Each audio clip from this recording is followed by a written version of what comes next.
She didn't fall in love with you because you remembered her birthday and bought her flowers and Valentine's. Definition of employee engagement, which I do think is critical for business success. Hello from Brussels, where I'm at the European Parliament today. So what is Nexology? We wanted to build some... Chances are you already recognize at least one of the above influencers. Now, what you may not know is that all of them have recently started pushing regular updates on their YouTube channels.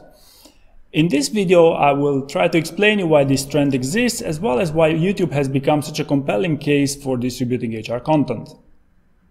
First, let's look at the return on investment for publishing content on the two platforms.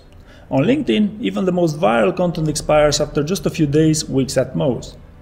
On YouTube, interesting content is consumed over the years for as long as there is an audience and appetite for it. And one more thing about audience and search engine optimization. YouTube is the second largest search engine in the world, second to just Google, which is their parent company.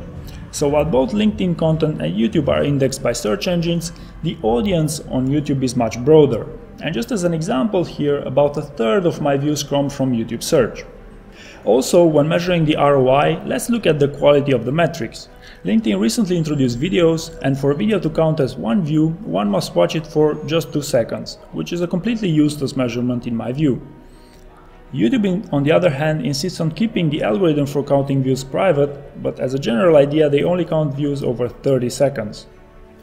The other important aspect to consider is competition. Despite LinkedIn's 500 million users, a lot fewer use it on a regular basis, which makes the case for a Twitter-like experience where content can be produced in just minutes. Now, in the case of YouTube, the time investment needed to make a video is considerably higher and often with a steep learning curve. And this very much encourages a merit-based system that can take years to build. And speaking about merit, on LinkedIn it is very common for people to engage with each other's content just in order to impress.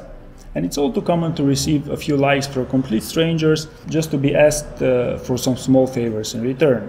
And this is addressed on YouTube by making engagement metrics such as likes and subscribers anonymous for the most part. And speaking of engagement metrics, YouTube is one of the only social networks to encourage real feedback by placing the like and the dislike buttons side by side. And finally, one word about innovation.